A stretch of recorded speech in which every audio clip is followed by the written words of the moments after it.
인공지능과 로봇의 시대, 로봇이 주문을 밟고 결제까지 해주는 식당들이 늘어나고 있는데요. 계산 실수가 없고 지치지도 않으니 단순 노동에 로봇을 사용하는 일이 많아지고 있는 겁니다. 그런데 음식의 맛을 좌우하는 요리사 자리에 로봇이 들어간다면 어떻게 될까요? 과연 인간이 만든 요리의 맛을 따라갈 수 있을지 이승재 기자와 알아보겠습니다. 안녕하세요. 안녕하세요. 네, 이승재 기자. 먼저 이번에 미국에서 공개됐다는 햄버거 만드는 로봇에 대해 설명해 주시죠. 네, 현지 언론에 따르면 미국 스타트업 크리에이터는 로봇이 만든 햄버거를 파는 무인 식당을 내일 샌프란시스코에 여는데요. 사람 도움 없이 주문부터 재료 손질, 고기 패티 굽기 등 모든 요리 과정을 혼자서 한다고 합니다. 옛날에도 햄버거 패티를 굽는 로봇은 있었지만 전체 요리를 혼자 해내는 로봇은 이번이 처음입니다. 네, 로봇이 단순히 고기를 뒤집거나 케첩을 뿌리는 획일적인 것만 하는 게 아니라 네. 실제로 요리를 한다는 거네요. 네, 그렇습니다. 네, 그런데 이런 분들이 있잖아요. 이 손맛이 중요하다. 이렇게 손맛을 손맛이요. 네. 손맛을 추구하는 분들이 있는데 과연 로봇이 이런 손맛을 따라갈 수 있을까요? 네, 일단 재료도 최고급으로 쓰고 있다고 하고요. 또 로봇이 만들다 보니까 계량이 아주 정확하거든요. 현지 언론의 평가에 따르면 유명 셰프가 만든 수제 버거처럼 맛이 아주 뛰어나다고 합니다. 네, 그렇군요. 로봇이 손맛을 제대로 느끼고 있네요. 네. 가격은 어떻게 되나요? 네, 가격은 미국 달러로 6달러인데요. 우리나라 돈으로 치면 한 6,700원 정도 됩니다.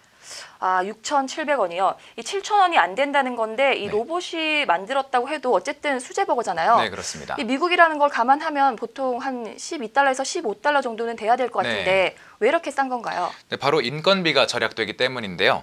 혼자서 주문부터 제작까지 모든 공정을 처리하는데도 불구하고 급여를 받지 않으니까 인건비가 획기적으로 절감돼서 제품 가격이 아주 싸다고 볼 수 있죠.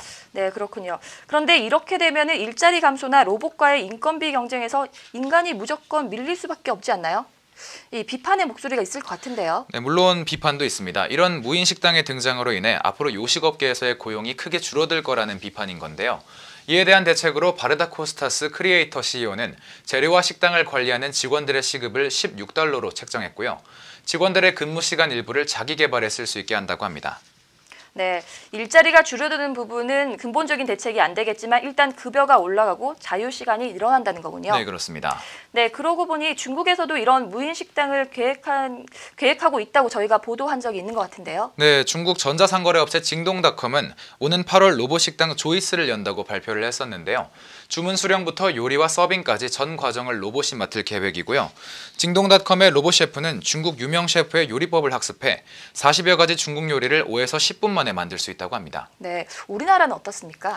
네, 우리나라의 경우에는 아직까지는 서빙이나 단순 노동에 국한되어 있는 편인데요. 그래도 전문가들은 인건비는 상승하고 기술은 발전하고 있기 때문에 앞으로 로봇의 요식업 진출이 앞으로도 계속될 걸로 보고 있습니다. 네, 잘 들었습니다. 지금까지 이승재 기자였습니다. 고맙습니다.